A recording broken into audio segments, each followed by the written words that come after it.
Hello, Masters. Welcome to Shambhala Book Reading Session. Today is day 24. నిన్న చాలా అద్భుతంగా class జరిగింది. శంబలలో ప్రయాణం చేస్తూ ఉన్నాము. శంబల జీవనం, ఈ చాప్టర్ పేరు వచ్చేసి శార్వరి మాస్టర్ రాశారు.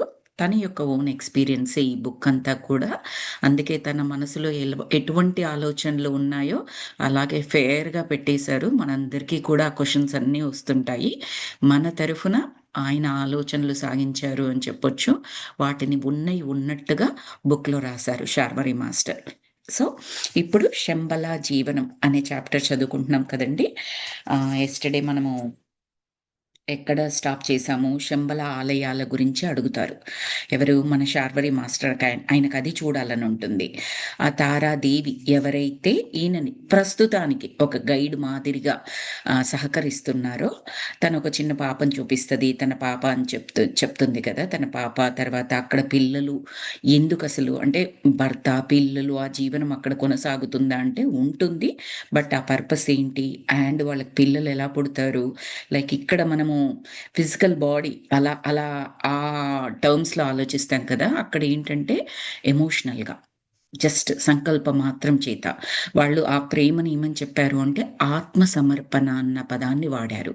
పిల్లలు ఎందుకు అంటే వీళ్ళు హై ఎనర్జెటిక్ సోల్స్ కాబట్టి వాళ్ళ ద్వారా అంటే వాళ్ళ సంకల్పం చేత ఉదయించిన ఆత్మస్వరూపాలు ఎవరైతే ఉంటారో వారు ఈ విశ్వయోగం గురించి, విశ్వ కళ్యాణం గురించి ఉపయోగపడాలి అన్న సంకల్పంతో వాళ్ళ పిల్లల్ని కావాలని కోరుకోవడం కానీ, వాళ్లకు పిల్లలు ఉండడం కానీ, అంటే పుట్టడము అనే వర్డ్ కరెక్ట్ కాదేమో, వాళ్లకు ఆ పిల్లలు అన్న కాన్సెప్ట్ ఉంటుందన్నమాట. అది చెప్పారు.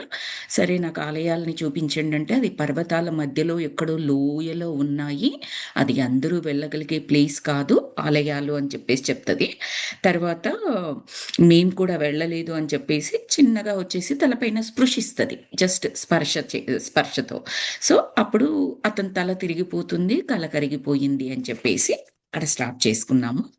ఈరోజు కంటిన్యూ చేద్దాం. ఏ దేశం వెళ్ళినా, ఏ కొత్త ప్రాంతానికి వెళ్ళినా అక్కడి జీవన విధానం తెలుసుకోవడం నాకు సరదా, అది అలవాటు కూడా. శార్వరి గారి కట. వైవిధ్యం రచయితకు కావాలి. Variety is the species of life అని అన్నారు. శంబల వంటి స్వర్గ సీమకు వచ్చి ఇక్కడి జీవన విధానం తెలుసుకోకపోతే ఎలా? నా యాత్రే నిరర్థకం. ఎటుగూడి నేను శంబలలో శాశ్వతంగా ఉండబోయేది లేదు. ఉన్నంతలో జ్ఞానం సంపాదించాలి. అమ్మా, ఇక్కడ శంబలలో జీవన విధానం ఎలా ఉంటుంది? సంసారం, సమాజం, సంబంధాలు, అనుబంధాలు ఎలా ఉంటాయి అని అడిగారు. అంటే తారాదేవి నా ప్రశ్నకు చివాలును తలెత్తి చూసింది. అవసరమా అన్నట్లుగా, అంటే ఆ ప్రశ్నలు వాటికి సమాధానాలు అవసరమా అన్నట్లుగా. ఇద్దరము నడుస్తున్నాము. అంతలో ఒక పెద్ద మనిషి మా వెనక నుండి ముందుకు మమ్మల్ని దాటిపోతూ మా వైపు చూచాడు. ఆయన నడక గాలిలో తేలిపోతున్నట్లుగా ఉంది. పెద్ద గడ్డం అలాంటివి ఏమీ లేవు. ఋషి కాదు. అక్కడ మామూలు మనుషులు ఉండే వీలు లేదు. వయస్సు 50 ఉండవచ్చేమో, కానీ 40 ఏళ్ల వయస్సు. మా దగ్గరగా వచ్చి నా వైపు తీవ్రంగా చూచి ముందుకు వెళ్ళిపోయాడు. ఎవరో మీకు తెలిసిన వారు అనుకుంటా అన్నాను తారతో. అందరూ తెలిసిన వారే, నాకు తెలియని వారు ఎవరు ఇక్కడ ఉండరు అని చెప్పింది ఆమె. కొంత దూరం పోయి వెనక్కి తిరిగి చూచి అదృశ్యమైనాడు. ఇక్కడ అందరికీ అదృశ్యమయ్యే శక్తి ఉన్నది. ఇటు చూస్తే నా పక్కన తారాదేవి లేదు, ఆమె కూడా అదృశ్యమైపోయింది. చిత్రంగా ఉంది ఈ దృశ్య అదృశ్య నాటకం అని అంటున్నారు. ఇక్కడ 2 సార్లు చెప్పారు. ఒకటి ఏంటంటే నిన్నటి చదువుకునేటప్పుడు ఒక పాపను ఆవిడ చూపించింది కదా, ఎక్కడో చూసినట్టు ఉంది అన్నట్లుగా ఒక చిన్న వాక్యం చెప్పారు అక్కడ. ఇప్పుడు కూడా ఏం చెప్తున్నారు? అతనెవరో 40 ఏళ్ళు 50 ఏళ్ళు, చూడ్డానికి 50 ఏళ్ల వయసులా ఉన్నాడు, కానీ 40 ఏళ్ళు మా వైపు దగ్గరకు వచ్చి నా వైపు తీవ్రంగా చూచి ముందుకెళ్ళిపోయాడు అని చెప్పేసి చెప్పారు.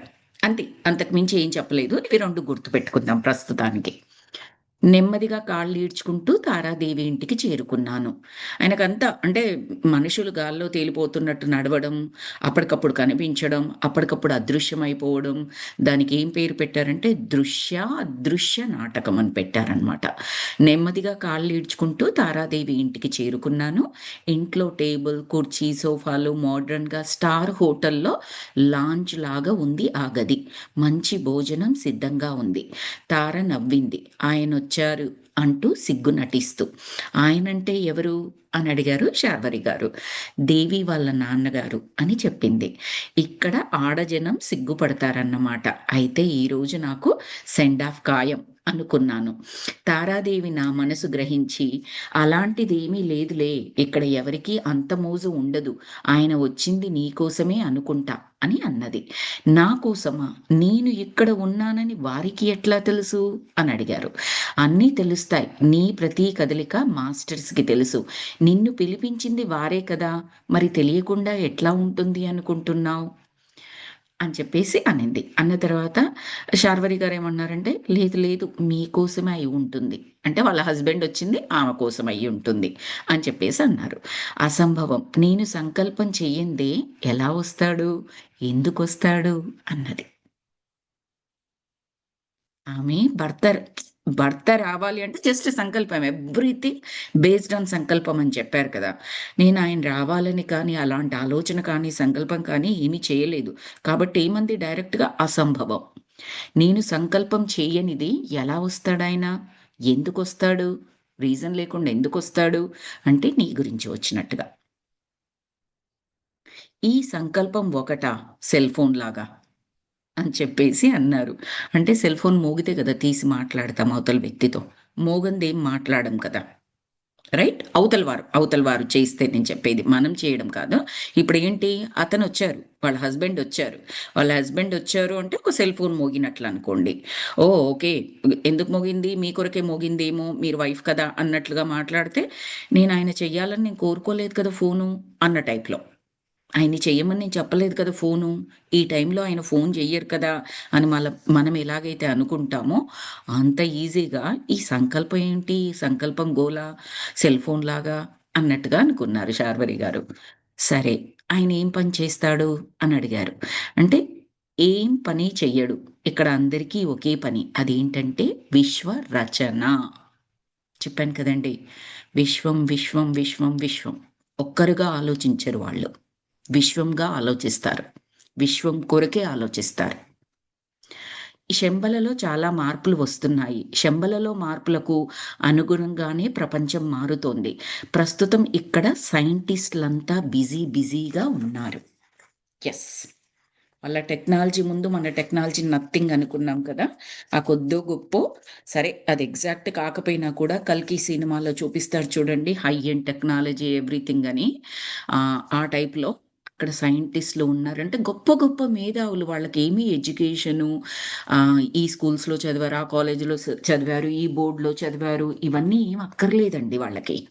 వాళ్ళందరూ గ్రేట్ సోల్స్ అంతే. ఏంటి అనుకుంటే చాలు, ఆలోచన చేస్తే చాలు అదొచ్చేస్తుంది. వాళ్ళందరూ కూడా బయటి ప్రపంచానికి, విశ్వానికి ఏదో చెయ్యాలి అన్న సంకల్పంతో వాళ్ళందరూ బిజీగా ఉన్నారు. పరిశోధనలు చేస్తూ ఉన్నారు. ఇంకెలా చేయడం, నెక్స్ట్ స్టెప్స్ ఏంటి అన్న టైప్‌లో. నా కోసం వేడి భోజనం తయారై ఉన్నది. నాతో ఎవరూ భోజనం చేయలేదు. వాళ్లకు భోజనం తినే అలవాటు లేదట. పెద్దాయన వచ్చి కూర్చున్నాడు. ఎర్రగా బొద్దుగా ఉన్నాడు. తారా భర్త. దేవగురువు బృహస్పతి స్వర్గం నుండి దిగి రాలేదు కదా అని అనిపించింది ఆయనను చూసి. బృహస్పతి మాదిరి ఉన్నారట. నిన్ను ఇందాక చూచాను. నీవే అనుకున్నాను తారా పక్కన ఉంటే. నీవే అనుకున్నాను తార పక్కన ఉంటే. ఆయనేమంటున్నారంటే మన శార్వరి గారితో నిన్ను ఇందాక చూసాను. తార పక్కన ఉంటే నువ్వే అనుకున్నాను. అంటే దాని మీనింగ్ ఏంటి? ఈయనెవరో, ఈయన పుట్టు పూర్వోత్తరాలు ఎవ్రీథింగ్ వాళ్ళకి తెలుసు. ఆయనకు తెలుసు. వచ్చిన తారాదేవి హస్బెండ్‌కి. నేను వినయంగా నమస్కారం చేశాను. తారాదేవి వైపు చూసి ఇక్కడ విధానం చెప్పరా అని అడిగాను. ఈయననేం అడగలేదు. ఆయన బృహస్పతి లాగా ఉన్న తనొచ్చి మాట్లాడుతున్నా కూడా, ఈయనకు తారాదేవితో ఇప్పటివరకు మాట్లాడడం జరిగింది కాబట్టి, మళ్ళీ ఆమె మొహం వైపే చూసి, "ఇక్కడ జీవన విధానం చెప్పండి" అని అడిగారు. "చూచి తెలుసుకో. చెప్పేందుకు ఏమి ఉందిక్కడ? అంతా గ్రహణమే. సమాజం అంటే ఏమిటి? సమాజం ఎట్లా ఏర్పడ్డది? ఎందుకు ఏర్పడ్డది?" ఈ క్వెషన్స్ అడిగారు. మానసిక శక్తికి, ఆధ్యాత్మిక శక్తికి ఉన్న తేడా తెలుసుకుంటే తప్ప సమాజం అంటే ఏంటో అర్థం కాదు. 2 రకాల శక్తులు చెప్పారు. మానసిక శక్తి, ఆధ్యాత్మిక శక్తి. ఆ రెండింటికి ఉన్న తేడా తెలుసుకుంటే తప్ప సమాజం అంటే ఏంటో అర్థం కాదు. సమాజం అనేది మానసికం. చదువుల వల్ల ఆలోచనా శక్తి పెరుగుతుంది. ఆలోచించడం వల్ల మానసిక శక్తి పెరుగుతుంది అని మీకు తెలుసు. మీ ప్రపంచం మొత్తం డబ్బు చుట్టూ తిరుగుతుంది. అవసరాలతో జీవితం పెనవేసుకుపోయింది. డబ్బు, కోరికలు కేంద్రంగా జీవిస్తారు మీరు. ఎగ్జాక్ట్‌లీ. ఆవిడ ఏదైతే చెప్పిందో అది మనందరం కూడా కనెక్ట్ చేసుకోగలం. ఆధ్యాత్మిక రంగంలో ప్రేయర్ ఫీల్డ్ ప్రార్థన. ప్రేయర్ అంటే ఇక్కడ ప్రార్థన. ఆ ప్రేయర్ ఫీల్డ్ అనేది చాలా ముఖ్యం. ఎంత లోతుగా ప్రేయర్ చేస్తే అంత శక్తి మనది అవుతుంది. దాంతో ఆత్మశక్తి పెరుగుతుంది. ఆత్మ సంస్కారం కూడా ముఖ్యం. అవసరాలు, కోరికలు తీరే వరకే మనసుతో పని. చాలా క్లియర్‌గా చెప్తున్నారు. తీర్చుకోండి. శారీరకంగా వచ్చాము, శరీరం తీసుకొని వచ్చాము, అవసరాలు, కోరికలు జ్ఞానులందరూ కూడా చెప్తారండి. ఆ తరువాత అప్పటి వరకు ఆ అవసరాలు, కోరికలు తీరే వరకే ఆ మనసుతో పని. ఆ తర్వాతేంటి? ఆత్మరంగం మీదికి వస్తోంది. ఆత్మ దాని మీద దృష్టి పెట్టాలి. మనం చెప్పుకున్నాం కదా ఇంతకుముందు ఈ బిలియనీర్స్, మిలియనీర్స్ వాళ్ళ రంగాలలో అత్యధిక విజయాలు సాధించి ఇటు డబ్బు పరంగా కానీ, నేమ్ అండ్ ఫేమ్ పరంగా కానీ వాళ్ళకి ఏదైతే కావాలని కోరుకుంటున్నారో హైయెస్ట్ పీక్స్‌కెళ్ళిన తర్వాత వాళ్ళు చాలా శూన్యతతో ఫీల్ అవుతారు. ఇంతేనా? ఇంకేదో ఉంది. ఏదో missing. What can I do now? ఇది కాదు. ఇంకేదో ఉంది అనేది మిస్ అవుతూ ఉంటారు. స్టీవ్ జాబ్స్ గురించి మీరు సెర్చ్ చేసినట్లయితే ఆయన చనిపోతూ ఉన్నప్పుడు కూడా డబ్బు ఒక్కటే కాదు చాలా సంపాదించాడు. డబ్బు ఒక్కటే కాదు ప్రధానము అని చెప్పేసి ఆయన తెలుసుకొని ఆయన ఇండియా ట్రిప్స్ కూడా వేశారు అని చెప్తారు. ఆధ్యాత్మిక ప్రయాణాలు అలా చేశారు అని చెప్తారు. సో, అంటే మనం ఎన్ని కోరికలు, అవసరాలు, ఇష్టాలు, కీర్తి, ప్రతిష్ట, డబ్బు, హోదా అన్నీ పరిపాలించడాలు, అధికారం ఇలాంటివన్నీ చేసిన తర్వాత కూడా I'm missing something. I want something more. I need something more. Or there is something that I did not achieved it yet. ఇలా ఏదో శూన్యత, ఏదో గ్యాప్ అది తెలుస్తాం. ఇది మనం పురాణ స్టోరీలలో రాజులు అట్లాంటి వాటి వాళ్ళ స్టోరీస్‌లో కూడా చాలా చెప్తూ ఉంటారు. రాజుల స్టోరీస్ కూడా చెప్తూ ఉంటారు.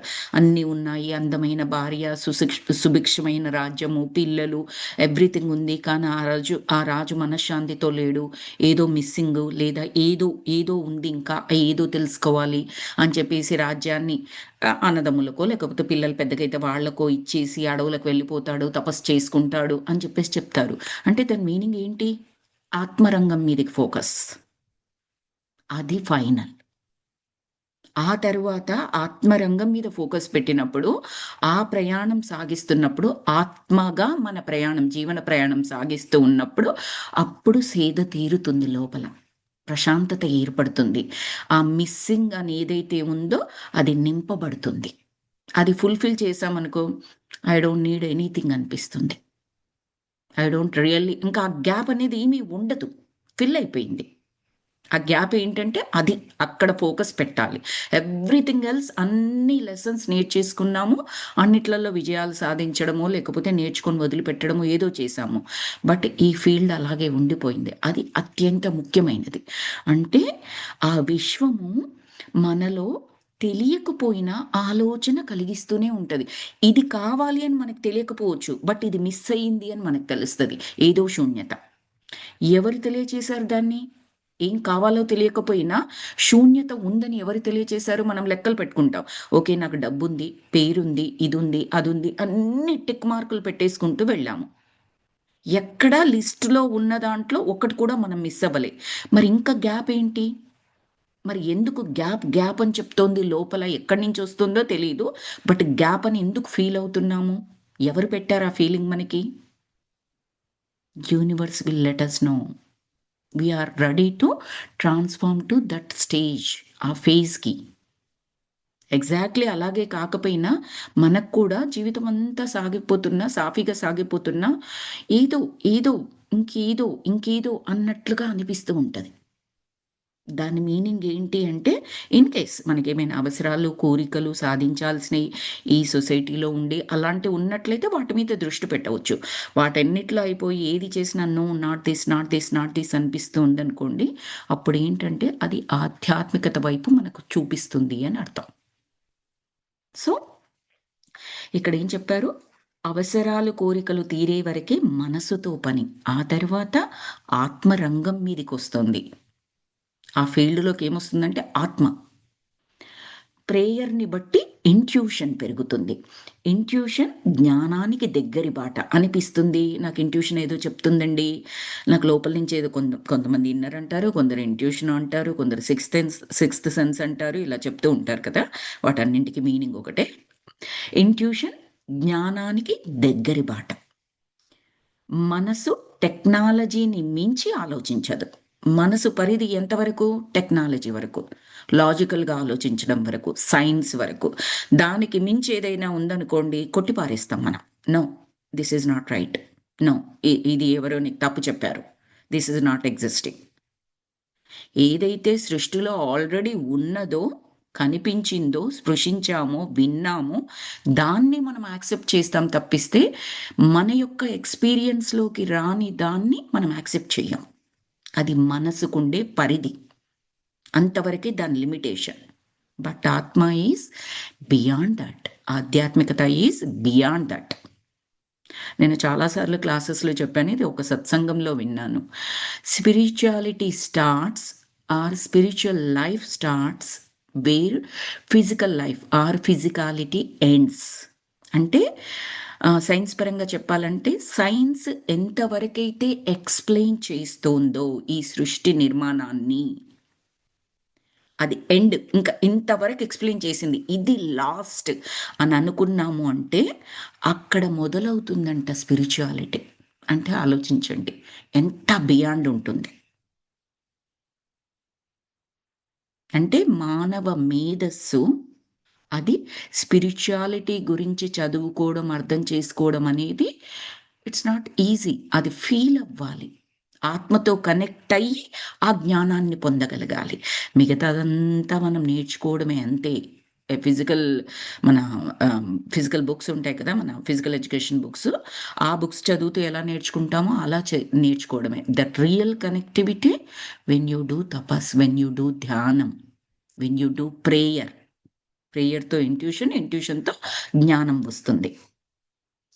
మనసు టెక్నాలజీని మించి ఆలోచించదు. ఆత్మ సంగతి మనసుకు అసలు తెలియదు. ఇక్కడ మేము ఆత్మతో పనులు చేస్తాము. ఆత్మే అన్ని మాకు, మనస్సుతో ఆత్మే అన్ని మాకు, మనస్సుతో మానసిక శక్తితో మాకు పని లేదు. మీ ప్రపంచంలో మెకానికల్గా జీవిస్తారు. టెక్నాలజీ అనేది జ్ఞానము పెంచదు. గుర్తుంచుకోండి, అది విజ్ఞానం, జ్ఞానం కాదు. టెక్నాలజీ అనేది జ్ఞానము పెంచదు. ధ్యానం వల్లనే జ్ఞానం పెరుగుతుంది. మనసు ఒత్తిళ్లకు ఆత్మ లొంగదు. నైతిక విలువలు పడిపోతే పతనం తప్పదు. బాహ్య ప్రపంచం సంస్కృతిని, నాగరికతను పెంచుతోంది. ఆత్మ సంస్కారం అలవడడం లేదు. ఆత్మ జ్ఞానం పెరగడం లేదు. ఆత్మ బలహీనపడితే మనిషి బ్రతికినా చచ్చినా ఒకటే. టెక్నాలజీ వల్ల మనిషికి జ్ఞాన దృష్టి లేకుండా పోయింది. టెక్నాలజీ పెరిగిన కొద్దీ మనిషి విలువలు పడిపోతున్నాయి. ఉద్యోగాలు, ఉపాధులు తగ్గిపోతున్నాయి. కొంతమంది చేతుల్లో సంపద చేరుతుంది.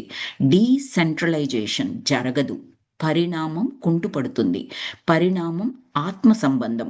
కొంతకాలానికి జీవించడమే అనవసరం అనిపిస్తుంది. మేధ పని చేయని మనిషిని మృత్యువు స్వాగతిస్తుంది. కొంతమంది ఆలోచిస్తారు, మనిషి చేయాల్సిన పనులు కంప్యూటర్లు చేస్తే మనిషి బ్రతకడం ఎందుకని. ఇది ఇందులో ఒక అక్షరం కూడా తప్పని నేను అనుకోనండి. ఇప్పుడు మనకు టెక్నాలజీ మనని ఓవర్కమ్ చేస్తుంది, మన మీద పెత్తనం చేస్తుంది అని నిరభ్యంతరంగా చెప్పవచ్చు. ఇంకా ముందు ఇంకా పెరిగే ఛాన్స్ ఉంటుంది. ఎవరు ఆ టెక్నాలజీని కనిపెట్టింది? మనమే, మన మేధస్సుతో. ఏం చేస్తున్నాము? ఫర్ రకరకాల రీజన్స్‌కి. Most of it selfish reasons. ఏం చేస్తున్నాము? మన మేధస్సుతో తయారు చేసిన టెక్నాలజీని మనకే వ్యతిరేకమయ్యే విధంగా చేసుకుంటున్నాం. Very simple. ఏఐ వచ్చాక జాబ్స్ పోయాయి అంటున్నారు. ఏఐని తయారు చేసింది ఎవరు? మనమే కదండీ! మనుషులే, హ్యూమన్ బీయింగ్సే కదండీ! తయారు చేసేటప్పుడు తెలియదా? ఏఐ యొక్క పరిధి ఏంటి? అదేం చేస్తుంది? ఏం చేయగలదు? ఏం చెయ్యాలని మనం ప్రయత్నం చేస్తున్నాము. అది చేస్తే అంత ఏఐని బిల్డ్ చేసేవాళ్ళు ఏఐ చేసే పనుల వల్ల మనుషులు జాబులు కోల్పోతారా? ఉపాధి కోల్పోతారా? ఏ విధంగా నష్టం వాటిల్లుతుంది? అవన్నీ వాళ్ళు చెక్ చేసుకోలేదంటారా? రిస్క్స్ అండ్ మిటిగేషన్స్ అని చెప్పేసి చెప్తూ ఉంటారు ప్రాజెక్ట్స్ గురించి మాట్లాడినప్పుడు. చెక్ చేయలేదంటారా? Definitely they did it. But అన్ని హై లెవెల్‌లో, పెద్ద లెవెల్ అని ఒకటి చెబుతూ ఉంటాం చూడండి. రాజకీయ నాయకులనుకోండి, కార్పొరేట్ వ్యవస్థలనుకోండి, కంట్రీస్ అనుకోండి, రకరకాలు ఆ హై లెవెల్‌లో జరిగిపోతూ ఉంటాయి. మనము నేర్చుకుంటున్నాము. ఇది విజ్ఞానము. విజ్ఞానం అన్న పదం కూడా వాడమండి. జ్ఞానం అని వాడతాము. చాలా క్లియర్‌గా చెప్పారు. టెక్నాలజీతో వచ్చేది జ్ఞానం కాదు, ఆత్మతో వచ్చేది జ్ఞానము అని చెప్తున్నారు.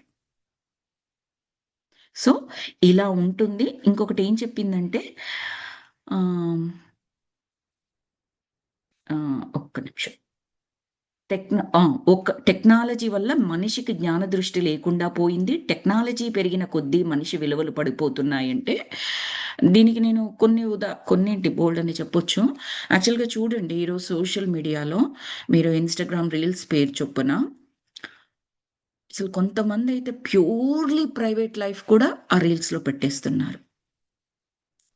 For what reason nobody nose. I don't no.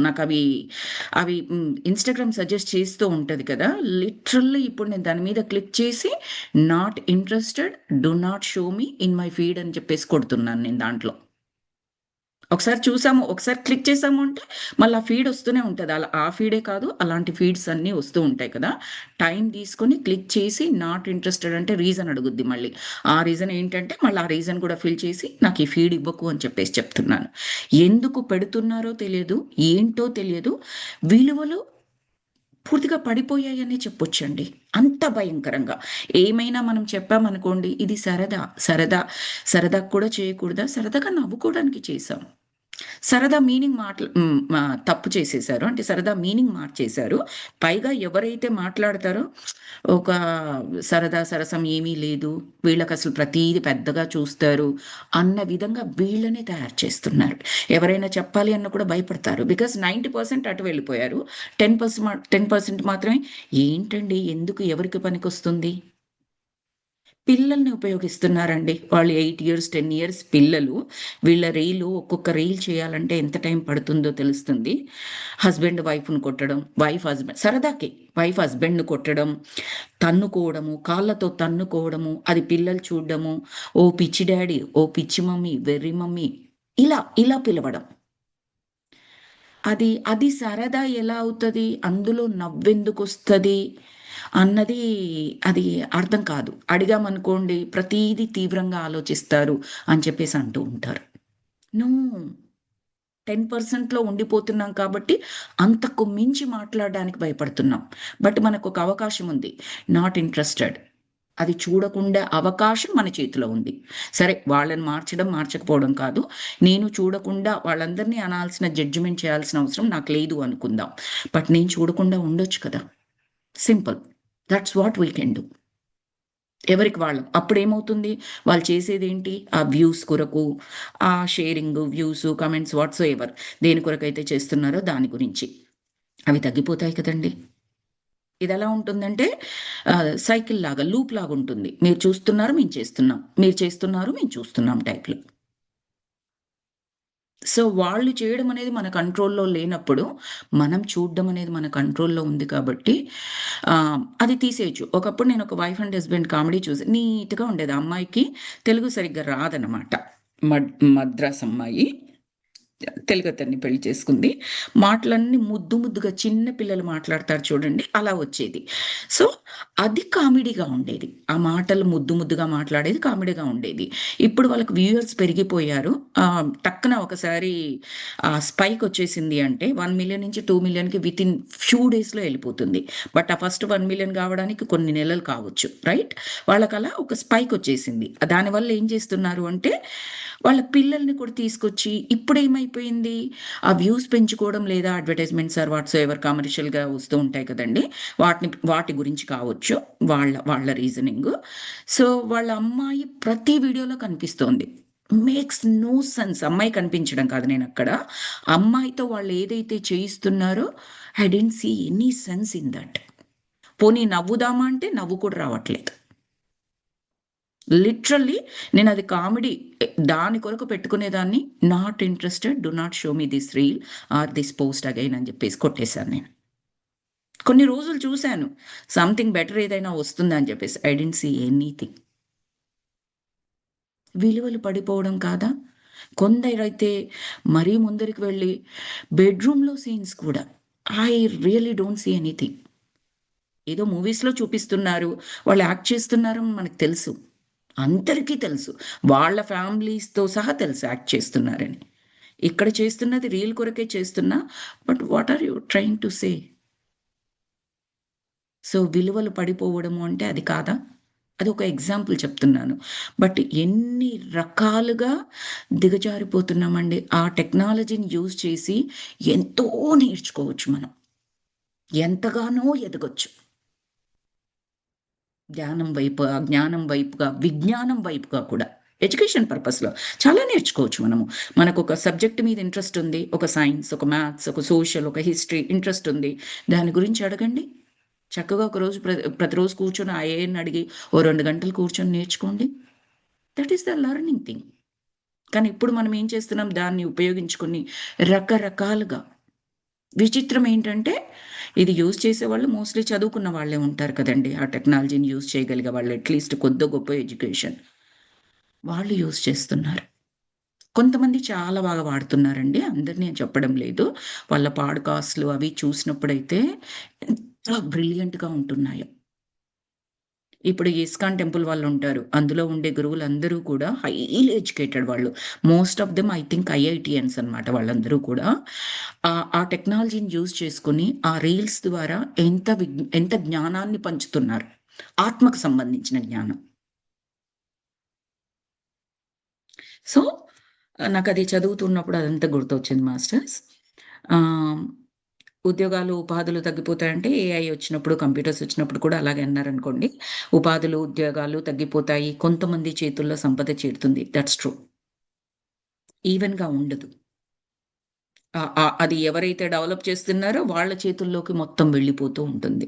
ఇటు నీరస పడిపోయేవారంటే డబ్బు పరంగా, ఈ తక్కువైపోయేవారు అలాగే అయిపోతూ ఉంటారు. బ్యాలెన్స్ అనేది తక్కువైపోతుంది. డీసెంట్రలైజేషన్ జరగదు అని చెప్పింది. పరిణామం కుంటుపడుతుంది. పరిణామం ఆత్మ సంబంధం. కొంతకాలం అసలు మనం ఆత్మపరంగా విలువలు చెక్ చేసుకోవట్లేదు. ఇప్పుడు వాళ్ళెవరో ఏదో బెడ్‌రూమ్ సీన్స్ వాళ్ళు తీసుకున్నారు. వాళ్ళ వ్యూస్ గురించి తీసుకున్నారు. నా విలువ ఎక్కడికి పోయింది? నేనెందుకు చూడాలి? It is private. She made it public. They made it public. But నాకంటూ కొన్ని విలువలుంటాయి కదా! I'm not learning anything from that reel. Why should I see? I don't. మరి నా విలువ కూడా దిగజారిపోయింది కదా! కానీ నేనేమనుకుంటాను, నేను తీయమని చెప్పలేదే. నేనేమి ఆ రీల్ కావాలని వెతుక్కొని చూడలేదే. ఆ రీల్ అలా నా నా ఫీడ్‌లో వచ్చేసింది. నా తప్పేమీ లేదే. వాళ్ళు చేశారే ఇలా. లోపల మన యొక్క సమర్థింపు ఎలాగుంటుంది మనకు తెలియకుండానే. అది కావాలని చేయడం కాదు. అలా చూడాలని చూడడం కూడా కాదు. మనకే తెలియకుండా అలా జరిగిపోతూ ఉంటది. సో, విలువలు దిగజారిపోవడం. అంతే ఇంకా ఒక ఒక దాని తర్వాత ఇంకా ఒకసారి కాలు జారడం అంటూ మొదలుపెడితే మా అబ్బాయి ఒకసారి ఒక విషయం చెప్పాడండి. స్కూలుకెళ్తున్నాడు. స్కూలుకెళ్తున్నప్పుడు లేట్ అయిందో సంథింగ్ ఏదో 1 ఆర్ 2 మినిట్స్ లేట్ అయిందో సంథింగ్ ఏదో ఉండింది. అలా ఒక్కసారి లేట్ వెళ్తే అదే అలవాటైపోతే కష్టం నాన్న మళ్ళీ 1 ఆర్ 2 టైమ్స్ లేట్ వెళ్తే ఇంక ఇట్స్ ఓకే అన్న టైప్‌లో అనిపిస్తది. అంటే అవునమ్మా ఐ రియల్లీ నో.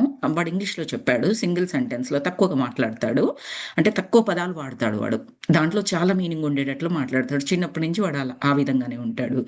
ఒకసారి మాసిన ప్లేస్‌లో కూర్చుంటే అంటే బట్టలు మాసిపోతే ఇంకెక్కడైనా కూర్చోవడానికి సందేహించము అని చెప్పాడు వాడు ఇంగ్లీష్‌లో. అంటే దానర్థం ఇది మాసిపోయింది. నేను కూర్చున్న నా నా నేనెక్కడైతే కూర్చున్నానో అక్కడ దుమ్ము ఉంది. చూసుకోకుండానో కూర్చున్నాను. నా బట్టలకి ఆ దుమ్ము అంటుకుపోయింది. మళ్ళీ ఇంకొక ప్లేస్‌లో దుమ్ముంది. పర్లేదులే ఆల్రెడీ అంటుకుపోయింది కాబట్టి కూర్చుంటాను. అవే నావి తెల్ల బట్టలయ్యాయనుకోండి, అక్కడ దుమ్ముంటే కూర్చుంటానా? నేను కూర్చోను. అమ్మో! మాసిపోతాయి. But for some reason already దుమ్ముంది. కూర్చుంటాను. ఇంకొక దగ్గర దుమ్ము అంటించుకోకపోవచ్చు నేను. బట్ ఎక్కడైతే ఆల్రెడీ దుమ్ముందో నా డ్రెస్‌కి, ఆ ప్లేసు ఆ దుమ్ము మీద పెట్టడానికి నేను ఏమాత్రం సంకోచించను. అలా ఉంటుంది. అంటే తెలిసి దిగజారినా, తెలియకుండా దిగజారినా, అంటే అనుకోకుండా జరిగినా, అనుకుని కావాల్సి జరిగినా కూడా ఆ తరువాత మళ్ళీ అదే రిపీట్ చేయడానికి పెద్దగా సందేహించం. తప్పు కూడా అనిపించదు విచిత్రంగా. ఎక్కడ అనిపించదు తప్పుగా. That's a very big trap అండి. ఇన్నర్‌లో మనకు జ్ఞాన సంపద పుష్కలంగా ఉంటేనే వాళ్ళు తీస్తున్నారు. కానీ నేను చూడకుండా ఉండే అవకాశం ఉంది. I'm not gaining anything. I'm not learning anything. More over నా వాల్యూస్ పడిపోతున్నాయి దీనివల్ల. కాబట్టి నేను చూడను. ఆ ఫెసిలిటీ ఉందా చెక్ చే నేను అడిగానండి. నాకు తెలీదు. నాకు ఇన్‌స్టాగ్రామ్ గురించి పెద్దగా ఏమీ తెలీదు. ఒక 1 ఇయర్ కింద మా అమ్మాయి క్లాసికల్ డాన్సర్ అనమాట. అది ఇన్‌స్టాగ్రామ్‌లో రీల్ చేసుకుంటూ తనే నాకు అకౌంట్ క్రియేట్ చేసింది. తను నా దాంట్లో తనే పెట్టింది. పెట్టినప్పుడు అమ్మ చూడు అని చెప్తేను నేనేమి ఓపెన్ చేయకపోయేదాన్ననమాట. నా బిజీలో నేను ఉండేదాన్ని. నాకంత ఓపిక, టైం కూడా ఉండేది కాదు. తను రీల్ చేసినప్పుడు ప్రివ్యూ అంటే అమ్మ is this okay? Can I post it అని నాకు సెపరేట్‌గా పెట్టేది. అప్పుడు నేను చూసేదాన్ని. అంతే తప్పిస్తే ఇన్‌స్టాగ్రామ్ అకౌంట్‌లోకి వెళ్లి చూడలేదు నేను. సో, అలా పెడుతూ ప్రతిసారి నాకు పెట్టాలి కదా! సో, తర్వాత ఏం చెప్పిందంటే, "అమ్మ చూడమ్మా నావి నేను పెడుతూ ఉంటాను. నువ్వు చూడు. నేను ప్రతిసారి పెట్టడం కాకుండా" అనంటే తన కొరకు చూడడం మొదలుపెట్టాను. బట్ తన కొరకు చూడడం మొదలుపెట్టినా వేరేవన్నీ వస్తూనే ఉంటాయి కదండీ! మోస్ట్‌లీ నేను సైన్ చేసుకున్నవేంటి అంటే, ఈ సత్సంగాలు, మన చాగంటి గారివనుకోండి, గరికపాటి గారివి, సద్గురు గారివి, రవిశంకర్ గారివి, గురు గోపాల్ దాస్ గారివి, వీళ్ళందరివి ఉంటాయి కదా! ఇంకా గ్రేట్ ఈ పాడ్‌కాస్ట్‌లుంటాయి కదా! వాటన్నిటికి సైన్ అప్ చేసుకున్నాను. ఆఫ్‌కోర్స్ కొన్ని శారీస్, జ్యువెల్లరీ వాటికి కూడా సైన్ అప్ చేసుకున్నాను. బట్ ఆ పనయిపోగానే వాటిని కూడా నాట్ ఇంట్రెస్టెడ్ అని పెడతాను. మళ్ళీ ఒక్కసారి ఒక్క క్లిక్‌కి ఫాలో అయిపోవచ్చు. అదర్‌వైజ్ ఎవ్రీడే ఆ ఫీడ్ చూస్తానే ఉండాలి కదా! ఇండియాకి వెళ్ళే ముందర ఆ శారీస్ అలాంటివన్నీ సెలెక్ట్ చేసుకున్నాను. బికాజ్ నేను ఆన్‌లైన్‌లో ఆర్డర్ చేసుకోవచ్చని. ఇండియా నుండి రాగానే టక్కున అన్‌ఫాలో చేసేస్తూ ఉంటాను. I don't know whether it is ethically wrong or right I don't know. But it's waste of time for me. అది స్క్రాల్ అవుతా ఉంటే చూస్తా ఉంటాం. సో, అప్పుడు అడిగాను. ఇది ఎలా అమ్మా? దీనికేమైనా ఉంటుందా? ఒకసారి ఫాలో చేస్తే మళ్ళీ అన్‌ఫాలో చేయడానికంటే అది చూపిచ్చింది. నేను ఎక్స్‌ప్లోర్ కూడా చేయలేదు. థాటొచ్చింది. నేను అన్‌ఫాలో చేయొచ్చా? ఇది నా ఫీడ్‌లో రాకుండా ఉండడానికి ఏమైనా చేయడానికి అవకాశం ఉందా? అని చెప్పేసి అడిగాను. అంటే ఉందమ్మా నాట్ ఇంట్రెస్టెడ్ అని పెట్టొచ్చు. అన్‌ఫాలో కొట్టొచ్చు. You can do that any time. Any number of times అని చెప్పేసి చెప్పింది. అంటే ఐ డిడ్ దట్. సో అంటే నాకు చెప్పాలనిపించింది మాస్టర్. ఇట్స్ ఆన్ గోయింగ్ కదా! దట్స్ వై నేను కొంచెం ఎలాబొరేటెడ్‌గా చెప్తున్నాను. 1 సెకండ్ సిస్టర్స్.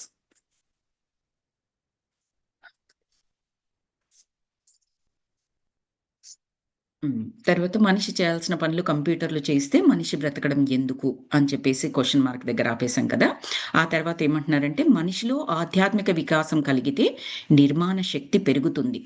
ప్రేయర్ ఫీల్డ్ పెరగడం వల్ల చురుకుదనం పెరుగుతుంది. మనిషిలో ఆత్మ జాగృతి కలుగుతుంది. సంపదల పైన, సుఖాల పైన ఆశ తగ్గుతుంది. మనసును జయించడం వల్ల దైవశక్తి వైపు దృష్టి సోకి వ్యక్తిత్వం పెరుగుతుంది. శంబలలో మాది ప్యూర్ మెర్రీ లైఫ్. అంటే మెరీ లైఫ్ అంటే ఆనందకరమైన జీవనం. ఎవరికీ ఏ కోరికలు ఉండవు, అవసరాలు ఉండవు. కనుక కక్షలు, కార్పణ్యాలు, ద్వేషాలు, అసూయలు ఉండవు. అంటే అర్థమేంటి? ఈ అరిషడ్ వర్గాలకి కక్షలు, కార్పణ్యాలు, ద్వేషాలు, అసూయలకి కారణం ఏంటి? కోరికలు, అవసరాలు. ఓకే. అవసరాల వరకు యాక్సెప్ట్ చేద్దాం. అవసరాలను మనం ఏం చేయలేం కదా! అవసరాలని మనం నెరవేర్చుకోవాల్సిందే. బట్ కోరికలకి మనం చూడొచ్చు. అందులో కాస్త పరిశీలించి ఇది అవసరము, ఇది అవసరం లేదు అని చెప్పేసి చూడవచ్చు. అక్కడ మనకి అవకాశమైనా ఉంటుంది. సో, అవేవి మాకు ఉండవు కాబట్టి ఇవేవి కక్షలు, కార్పణ్యాలు, ఈర్ష్య, అసూయ, ద్వేషము, పగ, ప్రతీకారాలు ఇవేమీ ఉండవు అని చెప్తుంది. మనిషికి మనిషి మిత్రుడే కానీ శత్రువు కాదు. యాక్చువల్‌గా కాకూడదు కూడా. అందరిది ప్రేమ బంధమే. ప్రతి ఒక్కరూ ప్రేమకు ప్రతిరూపం అనిపిస్తారు. అవగాహన, ఆత్మశక్తి తప్ప మరొకటి ఉండదు. ఆకలి దప్పులు ఉండవు.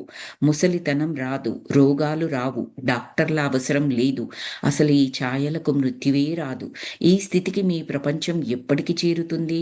ఎంత తపస్సు చేసి సాధిస్తారు? ఎందరు దేవుళ్ళు ఎన్ని వరాలిస్తే మీకు ఈ స్థితి వస్తుంది అని అడుగుతుంది.